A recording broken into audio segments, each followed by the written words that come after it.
Succession में आपका स्वागत है। आज आपका जो एमपीपीएससी प्री का जो सेकंड पेपर हुआ उसमें जो हिंदी का पार्ट था वो प्रश्न पत्र लेकर आया हूँ सटीक उत्तर के साथ। तो आइए देख लेते हैं प्रश्नों को। यहाँ पर पहला प्रश्न आपका पूछा गया था, निम्नलिखित में से शुद्ध वाक्य छाटिए।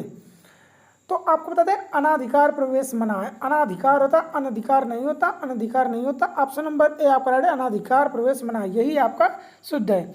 चलिए प्रश्न नंबर 62 की बात करें, पूछा है अगला प्रश्न, निम्नलिखित में से वाक्यों में से अशुद्ध वाक्य छाटिए।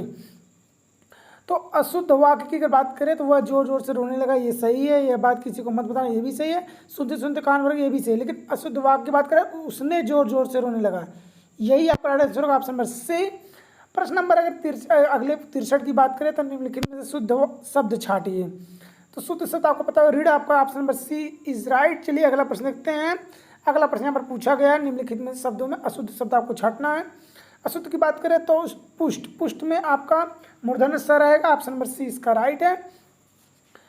प्रश्न नंबर 65 की बात करें, अकिंचक के लिए उचित अर्थ आपको बताना है।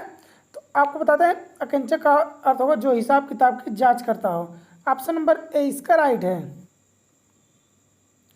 प्रश्न नंबर अगला जो आपका जो शत्रु की हत्या करता वाक्यांश के लिए एक शब्द होगा शत्रुघ्न, ऑप्शन नंबर जो आपका है बी व राइट है। अगले प्रश्न की बात करें, सही शब्द युग्म का चयन करना। यहाँ पर इस प्रश्न में काफ़ी कन्फ्यूजन है दोस्तों। सही शब्द युग्म की अगर बात करें तो किसी का उत्तर ठीक मिला नहीं। यहाँ पर द्विष, ये भी तो गलत है। तुरंग होता है, ये भी गलत है। पथ्य का अर्थ होता है मरीज को दिया हुआ भोजन, तो ये भी गलत है। दूत का जुआ होता है कि नहीं, ये कंफर्म नहीं है, तो ये भी गलत ही लग रहा है। लेकिन चलिए अगर मान लें, अगर सटीक उत्तर की हम बात करें तो अगर द्वीप होता है यहाँ पर तो ऑप्शन नंबर ए हो जाता। जो भी उत्तर इसका हो कमेंट बॉक्स में जरूर बताएं, अभी कन्फ्यूजन है इस पर। प्रश्न नंबर अगर हम अगले की बात करें, बेमेल शब्द का आपका चयन करना है। तो अलीक का अर्थ यहाँ पर सच नहीं होता, झूठ होता है, तो ऑप्शन नंबर ए आपका राइट हो जाएगा। अगर आपने गलत पर्यायवाची शब्द युग्म आपको चुनना है तो यहाँ पर काकली का अर्थ कबूतर नहीं होता, ऑप्शन नंबर डी इसका राइट है। अगले प्रश्न की बात करें, प्रश्न नंबर 70, खल शब्द का पर्यायवाची आपको बताना। खल का अगर पर्यायवाची तो यहाँ पर दुर्जन होगा, ऑप्शन नंबर आपका ए व राइट। चलिए अगला प्रश्न देखते हैं। अगला प्रश्न यहाँ पर समीक्षा करने वाला वाक्यांश के लिए एक शब्द चयन करना है। तो यहाँ पर अगर सही शब्द की हम बात करें तो समीक्षक आपका राइट आंसर होगा। हालांकि आलोचक भी होता है, लेकिन यहाँ पर कुछ अगर सटीक उत्तर की हम बात करें तो समीक्षक सी इज राइट होगा, आलोचक नहीं होगा इसका। अज्ञ का अर्थ अगर हम बात करें तो अज्ञ का अर्थ होता है जो कुछ न जानता हो, ऑप्शन नंबर डी मतलब शून्य, जो कुछ भी नहीं जानता हो।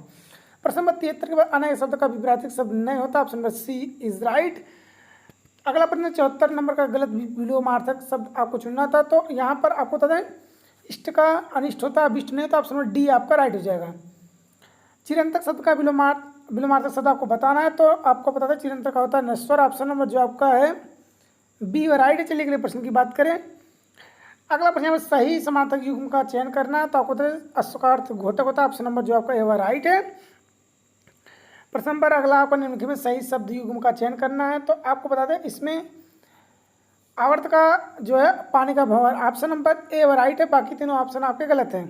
अगला प्रश्न बेमेल अनिकार्थिक शब्द आपको चुनना है। तो आपको बता दें अज का अर्थ भेड़ा नहीं होता, ऑप्शन नंबर बी आपका राइट आंसर है, बाकी तीनों ऑप्शन आपके सही है, तो बी इसका राइट है। अगले प्रश्न की बात करें, निम्नलिखित में से सही अनिकार्थिक शब्द युग्म का चयन करना है। तो आपको बता दें यहाँ पर हरि का अर्थ मेढक होता है, ऑप्शन नंबर ए आपका राइट हो जाएगा।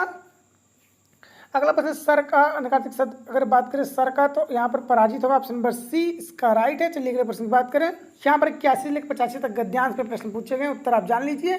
सब व्याधियों की जड़ क्या है? तो आपको पता है ऑप्शन नंबर सी असंतोष। चलिए अगले प्रश्न देखते हैं। अब गद्यांश पढ़ लीजिएगा, वहाँ से उत्तर यहाँ पर उठाए गए हैं। संतोष रूपी धन मिलने से क्या होता है? तो वैभव धूल के समान लगने लगता है, ऑप्शन नंबर इज राइट। प्रश्न नंबर अगला है, जब इच्छाएं हम पर हावी हो जाती है तब क्या होता है? तो मन सदा असंतुष्ट रहता है, ऑप्शन नंबर जो आपका है बी व राइट। अगला प्रश्न संतोष का संबंध किससे? तो मन से, ऑप्शन नंबर इज राइट। प्रश्न नंबर अगला गद्यांश का अंतिम धन दौलत से कभी संतोष नहीं मिलता, यह कथन किसका है? तो महात्मा कबीर का, ऑप्शन नंबर जो आपका है सी व राइट। चलिए अगले प्रश्न देखते हैं। यहाँ पर 86 से लेकर 90 तक गद्यांश दिया गया, वहाँ से प्रश्न पूछे गए हैं। तो यहाँ पर देश प्रेम का आलम्बन है, तो यहाँ पर सारा देश, ऑप्शन नंबर ए आपका राइट है। अगला प्रश्न यहाँ पर पूछा है, जो भी व्यक्ति सच्चा देश प्रेमी कब कहलाता है? तो जो वह देश के प्रत्येक वस्तु के साथ अपनत्व का भाव रखेगा। ऑप्शन नंबर सी आपका राइट है। प्रश्न नंबर 88 के बाद जिसके सानिध्य का हमें अभ्यास पड़ जाता है उससे उसके प्रति क्या होता है? तो यहाँ पर आपका ऑप्शन नंबर लोभ या राग। ऑप्शन नंबर ए आपका राइट है। अगले प्रश्न की बात करें, प्रश्न नंबर 89, जिसको तराजू में नहीं तोला जा सके तो प्रेम है। ऑप्शन नंबर बी राइट है। प्रश्न नंबर 90, देश प्रेम की उत्पत्ति किससे होती है? तो परिचय से। ऑप्शन नंबर जो आपका है सी व राइट है। प्रश्न नंबर 91 से लेकर 95 तक गद्यांश है, वहाँ से प्रश्न पूछे गए हैं। स्वाध्याय किससे बचाता है? तो प्रमास। ऑप्शन नंबर ए इसका राइट हो जाएगा। प्रश्न नंबर अगले के बाद, माता पिता आचार्य होते अतिथि किसके समान होते हैं? तो देवता। ऑप्शन नंबर बी और राइट हो जाएगा। चलिए अगले प्रश्न बात करें, किसका अनुकरण करो? तो अच्छे गुणों का। ऑप्शन नंबर सी इसका राइट है। अगला प्रश्न, सच्चे पथ प्रदर्शक कौन होते हैं? तो महापुरुष। ऑप्शन नंबर डी इसका राइट है।